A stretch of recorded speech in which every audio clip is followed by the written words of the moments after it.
Bismillahirrahmanirrahim. Assalamualaikum warahmatullahi wabarakatuh. Alhamdulillah wassalatu wassalamu ala Rasulillah wa ala alihi washabbihi ajmain. Amma ba'du. Para pendengar yang dirahmati oleh Allah, kita berjumpa kembali di channel Kiai Aji ya. Kiai Aji Banyuwangi. Semoga channel ini bermanfaat untuk kita semua. Dan sebelum kita mulai, mari kita berdoa bersama-sama agar Allah meridhoi apa yang kita laksanakan pada kesempatan kali ini. Rabbi firli wali walidayya warhamhuma kama rabbayana shighara. Rabbi fir lana wali walidaina warhamhuma kama rabbayana shighara. Rabbana fir lana wali walidina warhamhuma kama rabbayana shighara. Allahumma faqihna fid din wa 'allimna ta'wil. Allahumma rzuqna ilma. Allahumma faqihna fid din wa 'allimna ta'wil. Allahumma zidna ilma warzuqna fahma.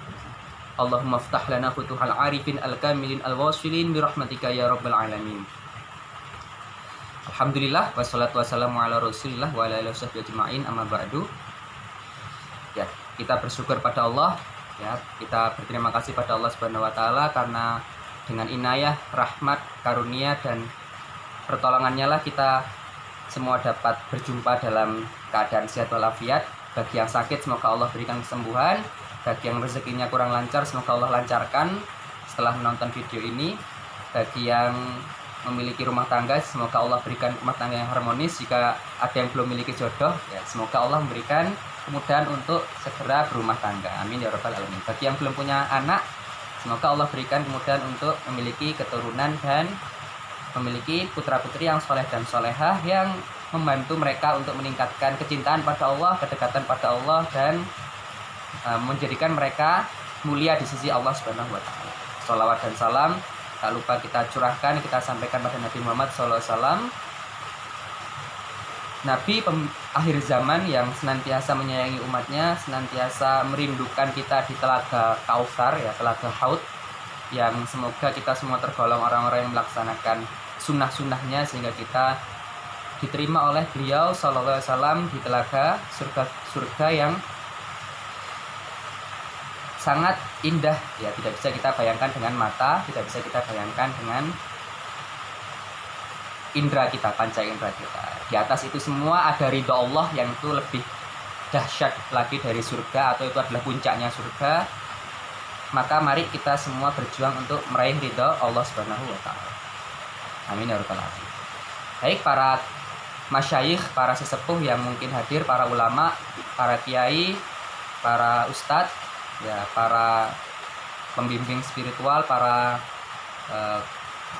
guru-guru agama atau bapak dan ibu yang dirahmati oleh Allah, warga masyarakat, kakak-kakak, adik-adik yang mungkin ingin mengambil manfaat dari video ini, santri-santriku, anak-anakku sekalian yang mungkin menyaksikan video ini pada kesempatan kali ini, atau teman-temanku, saudara-saudaraku juga yang mungkin menyaksikan video ini.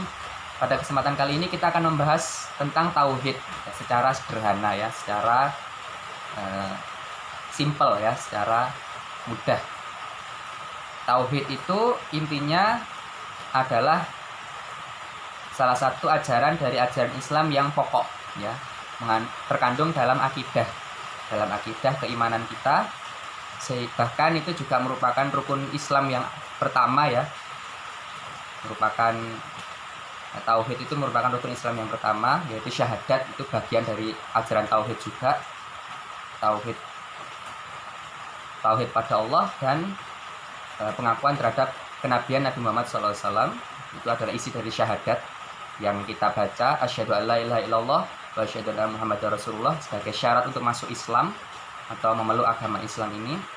Bahkan juga iman yang paling puncak itu adalah al-imanu billah, percaya kepada Allah, beriman kepada Allah, yang banyak dari ilmunya Allah itu adalah ghaib, sesuatu yang tidak bisa dicerna oleh panca indera kita, namun harus kita yakini berupa hari kebangkitan, hari kiamat, padang mahsyar ya, alam kubur, surga, neraka ya, sirat atau jalan yang akan kita lalui kelak di hari kiamat yang sangat tipis, kecil, yang harus kita lalui, dan di bawahnya ada neraka, dan jika kita melewati kita akan sampai pada surga ya. Hisab atau timbangan amal kebaikan kelak di hari kiamat itu adalah perkara-perkara gaib yang tidak nampak namun harus kita imani, karena itu adalah ciri-ciri orang yang beriman.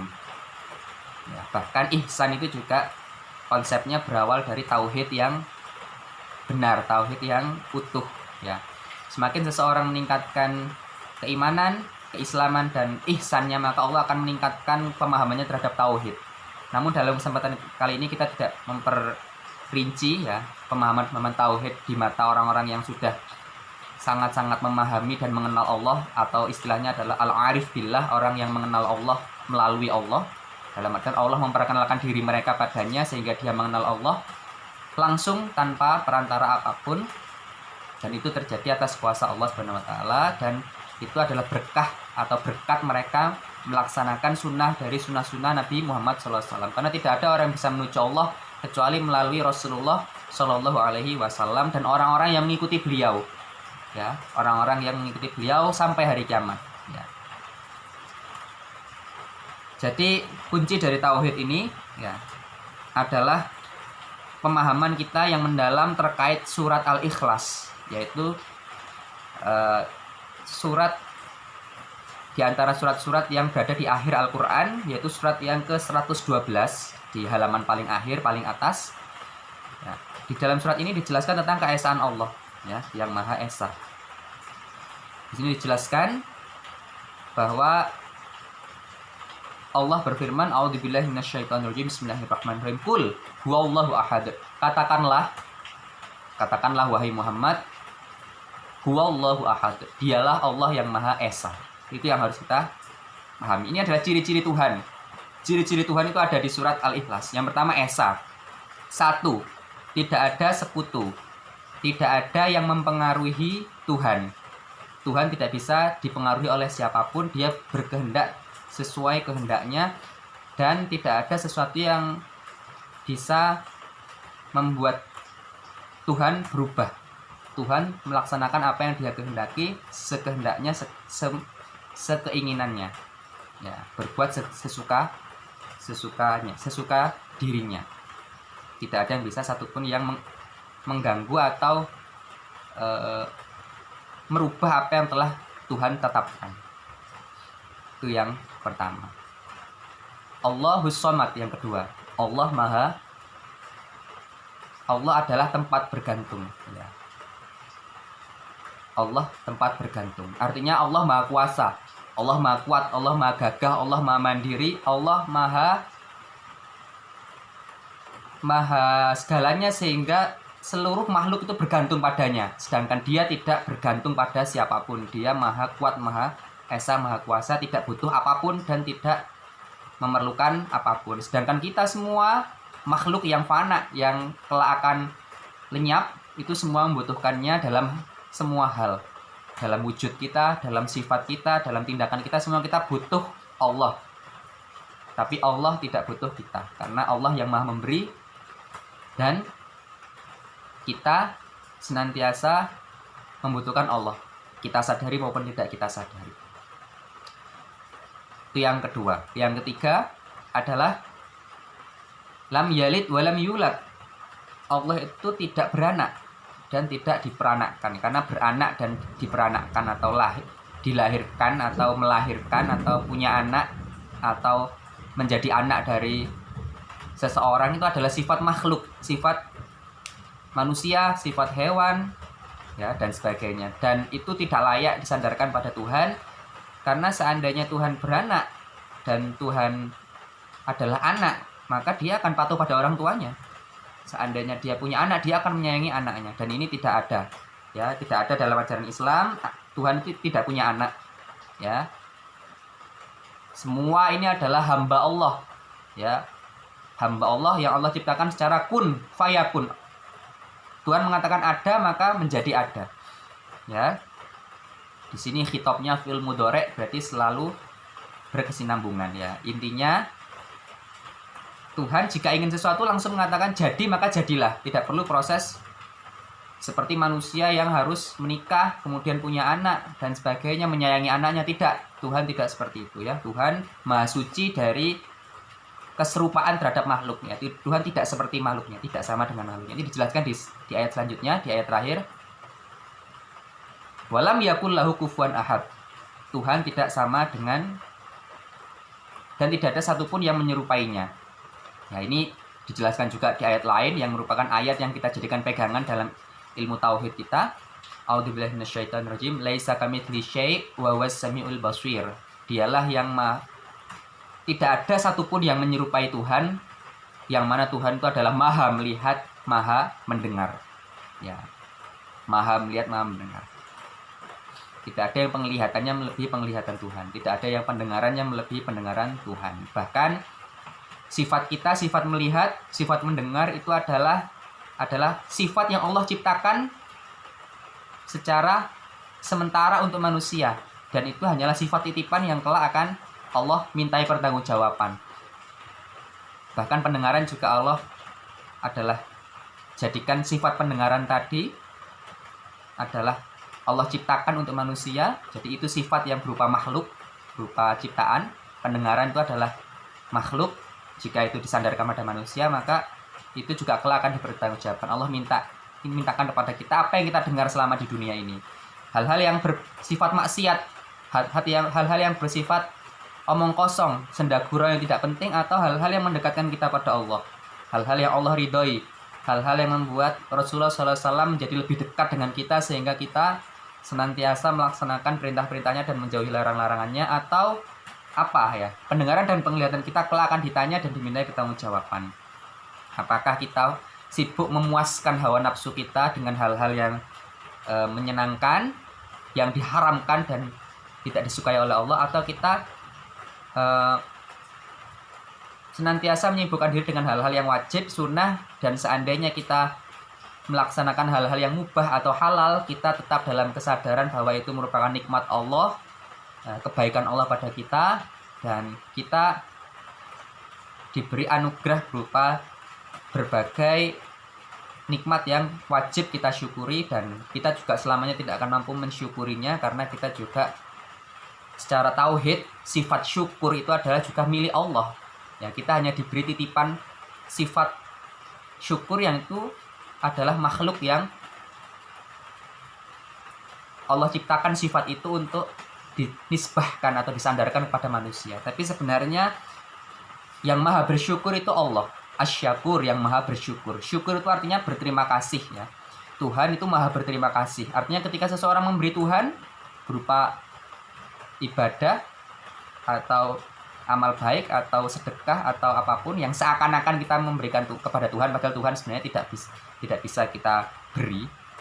Tapi seandainya pun kita seakan-akan memberi Tuhan, Tuhan pasti akan membalas berkali-kali lipat. Itulah gambaran Tuhan yang maha berterima kasih ya, asy-syakur. Maka kita meneladani sifat-sifat dari sifat-sifat mulia tersebut sehingga kita seakan-akan menjadi khalifah atau wakil Tuhan di muka bumi yang menerapkan sifat-sifatnya berupa penyayang, adil, ya, damai, kemudian bersyukur, sabar, ya, as-sabur, maha sabar, dan sebagainya. Ini merupakan sifat-sifat Tuhan yang milik Tuhan sebenarnya. Namun kita dipinjami oleh Allah, kita dititipi oleh Allah, kita diamanahi oleh Allah untuk memiliki, dalam artian untuk menerapkan sifat-sifat, bukan memiliki ya, itu milik Allah, untuk menggunakan sifat-sifat yang berupa sifat-sifat Allah tadi dalam kehidupan kita sehari-hari. Apakah sama? Allah maha penyayang, kita penyayang, kan sama-sama penyayang? Oh, tidak bisa. Penyayangnya Allah itu adalah sifat Allah yang kekal, yang tidak berawal dan tidak berakhir. Sedangkan penyayangnya kita adalah sifat penyayang yang Allah ciptakan.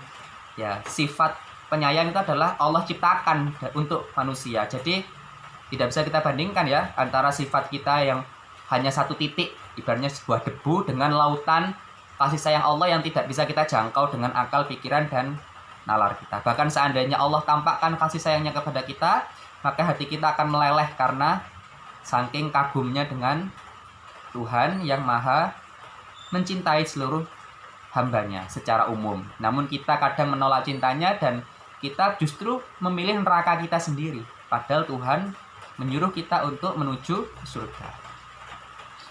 Seperti itu. Dan puncak surga itu adalah keridhaan Allah, yang mana keridhaan itu hanya akan diberikan pada orang-orang yang benar-benar berjuang dan bersungguh-sungguh untuk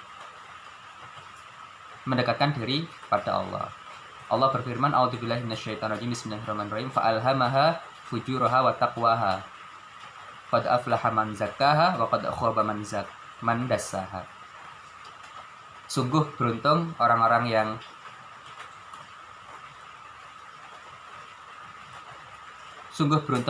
yang mensucikan jiwanya, dan sungguh merugi orang-orang yang mengotori jiwanya. Ya. Fa'alhamaha fujuraha wa taqwaha. Ya.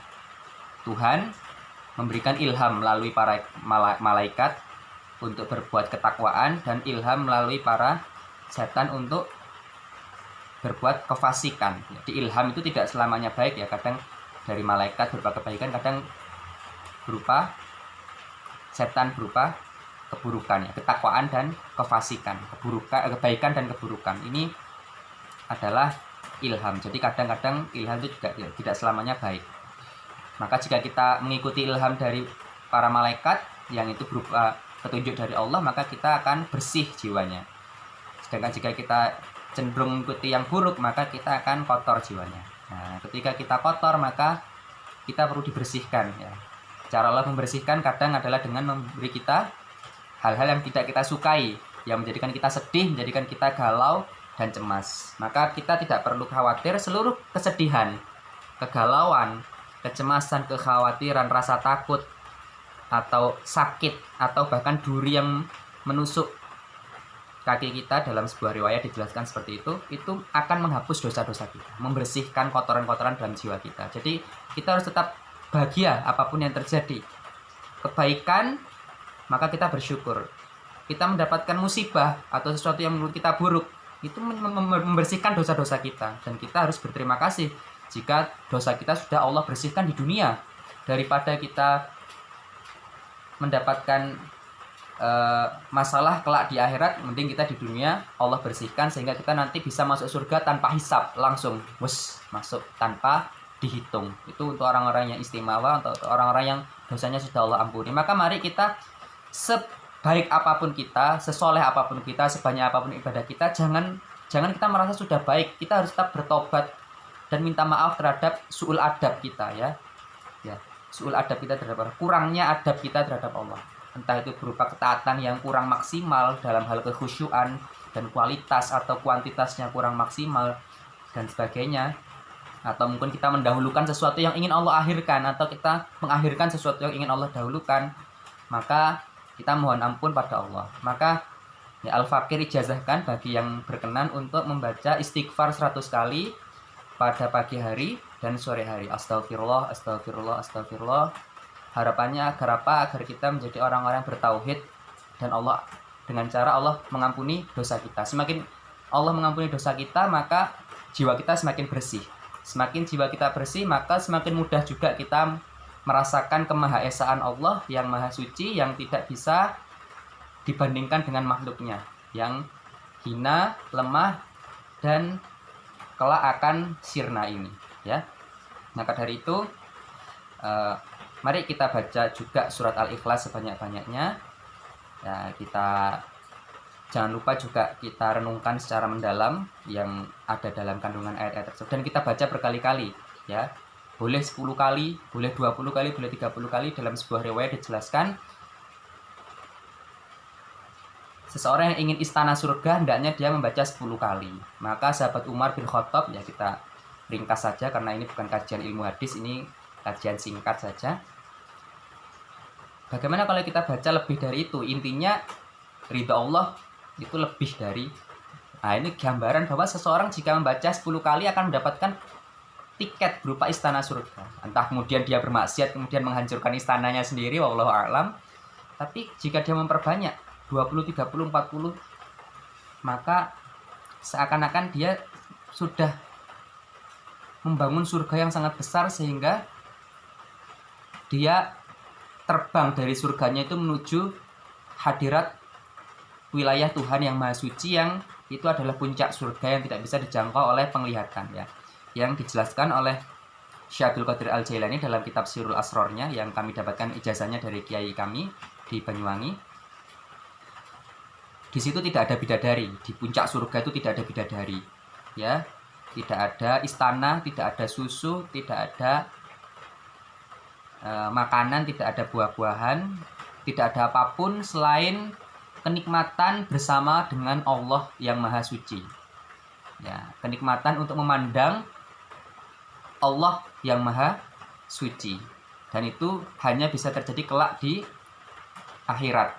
Sedangkan di dunia kita hanya bisa merasakan saja, tapi tidak benar-benar mengalami apa yang terjadi di hari kiamat nanti. Kecuali orang-orang yang telah Allah dekatkan akhiratnya sehingga dia seakan-akan sudah menjalani akhirat itu sebagaimana yang dialami oleh para nabi Shallallahu Alaihi Wasallam, terutama nabi kita Nabi Muhammad Sallallahu Alaihi Wasallam yang telah Allah bukakan surga, Allah bukakan pintu neraka untuk dilihat bagaimana keadaan di dalamnya. Allah bukakan keadaan bagaimana arsy, bagaimana kursi, bagaimana sidratul muntaha, puncak pencapaian segala makhluk, dan lain sebagainya yang berupa perkara-perkara gaib, berupa padang mahsyar, alam kubur, dan sebagainya, alam barzah yang kita sebagai manusia biasa cukup mengimaninya karena kita tidak semua dari kita diwajibkan untuk mengalami hal-hal yang berupa kasyaf ya. Bisa dilihat di video sebelumnya, mungkin video-video sebelumnya apa itu wali kasyaf, mungkin pembahasannya cukup jelas di video sebelumnya. Jika ada yang kurang boleh ditambahi mungkin ya. Itu adalah ilmunya para kiai, ilmunya para kiai yang sufi yang benar-benar mendalami ilmu tasawuf dan tidak hanya mempelajari tapi mereka menerapkan dan mereka mendahulukan untuk menerapkan dulu daripada menyampaikan atau membagikan ilmunya. Karena wilayah tasawuf itu adalah wilayah yang privasi ya, privat ya, kedekatan pribadi kita dengan Tuhan. Maka sebenarnya yang bisa menilai siapa kita itu adalah Tuhan. Dalam ilmu tasawuf seperti itu. Namun dalam ilmu syariat, dalam ilmu fikih kita juga wajib saling mengingatkan. Jika ada orang yang berbuat maksiat, berbuat salah, harus kita ingatkan, harus kita tegur dengan penuh kasih sayang ya, dengan kekuatan yang Allah titipkan pada kita. Tapi dengan kesadaran bahwa bisa jadi kita lebih buruk dari ahli maksiat itu yang perlu kita tekankan ya. Kita tidak merasa lebih baik dari siapapun, kita tidak merasa bangga dengan apapun, karena kita semua hanyalah makhluk yang fana, yang tidak punya kuasa apa-apa. Bahkan semua sifat kita adalah titipan dan pinjaman serta anugerah dari Allah. Tidak bisa kita katakan itu adalah milik kita. Sifat penyayang itu bukan milik kita, itu hanya titipan Allah.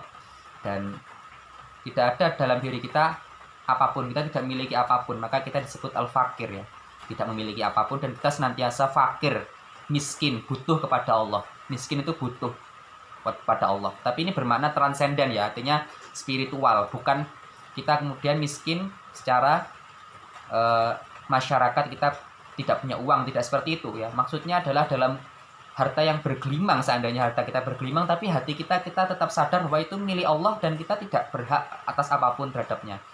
Maka dari itu kita sadar bahwa kita ini adalah fakir, kita adalah miskin di hadapan Allah. Sedangkan di hadapan manusia kita tidak menghinakan diri, tidak meminta-minta atau bersikap miskin dan sebagainya. Namun jika ada orang yang meminta-minta, maka kita memberi mereka untuk mencari ridha Allah, untuk mencari wajah Allah. Karena Allah Maha Memberi. Jika kita ingin dekat dengan Allah, maka banyaklah memberi, terutama pada orang-orang yang miskin, orang-orang yang minta, terutama jika Allah memberikan kemudahan rezeki bagi kita. Seandainya Allah sempitkan rezeki kita, maka tetap kita memberi dengan semampu kita. Jangan sampai kita mendolimi orang lain, kita beri banyak, keluarga kita tidak kita beri ya. Ini juga suatu yang dolim. Semoga Allah menjaga kita dari sifat-sifat tercela berupa kedoliman, takabur, ujub, riya, sum'ah dan sebagainya, syirik, sehingga Allah sempurnakan tauhid kita, ibadah kita saat mengesahkan Allah, sehingga kita senantiasa dalam ketaatan kepada Allah, menjauhi larangan-larangannya, dan kita senantiasa berada dalam suasana kedekatan dengan Allah yang kenikmatan itu adalah puncak kenikmatan di surga ya. Puncak nikmatnya surga adalah keridhaan Allah, dan itu adalah tujuan para pecinta sejati. Mereka tidak mencari surga, tidak takut neraka, tapi mereka takut pada Allah, takut pada larangan Allah. Mereka kembali pada Allah dengan penuh kerelaan, penuh rasa cinta dan penuh kerinduan. Semoga kita termasuk orang-orang yang di dalamnya. Amin ya rabbal alamin. Terima kasih. Mohon maaf jika memang ada yang salah atau kurang, boleh diberi masukan. Silakan juga masuk grup yang sudah kami sediakan di link deskripsi di bawah ini ya. Jika ini bermanfaat video ini, boleh ya dibagikan pada saudara-saudara atau kenalan atau sahabat-sahabat kita download, kita share, atau kita bagikan linknya juga boleh. Yang belum subscribe silahkan subscribe, like ya, tinggalkan jejak di kolom komentar juga agar kita bisa saling berbagi dan bersilaturahmi ya, secara online mungkin. Dan aktifkan juga lonceng ya, lonceng jika memang itu sehingga kita bisa mendapatkan informasi terkini dan notifikasi dari channel YouTube ini. Seperti itu. Terima kasih ya. Semoga dimaafkan kesalahan-kesalahan yang mungkin ada di seluruh video kami ya, karena saya manusia biasa yang mungkin salah, mungkin lupa. Dan kebaikan semua berasal dari Allah, dan itu berkah dari Rasulullah SAW dan seluruh para wali, para orang-orang yang soleh, guru-guru kami yang telah memberikan kami ilmu yang itu milik Allah Subhanahu wa Ta'ala. Maka semoga kita menjadi orang-orang yang bertauhid dan mengesahkan Allah di segala kondisi. Dalam keadaan nikmat kita bersyukur, dalam keadaan mendapat musibah kita bersabar. Ini teori, tapi secara praktek semoga Allah berikan kekuatan kita untuk menerapkan dan melaksanakan ini, untuk merasakan manisnya iman, manisnya takwa, manisnya bertauhid atau mengesahkan Allah yang Maha Esa. Amin ya rabbal alamin. Terima kasih. Mohon maaf. Saya akhiri. Mari kita tutup dengan bacaan doa kafaratul majlis. Subhanakallahumma bihamdika asyhadu an la ilaha illa anta astaghfiruka wa atubu ilaik. Terima kasih. Billahi fi sabil haq fastabiqul khairat. Wassalamualaikum warahmatullahi wabarakatuh.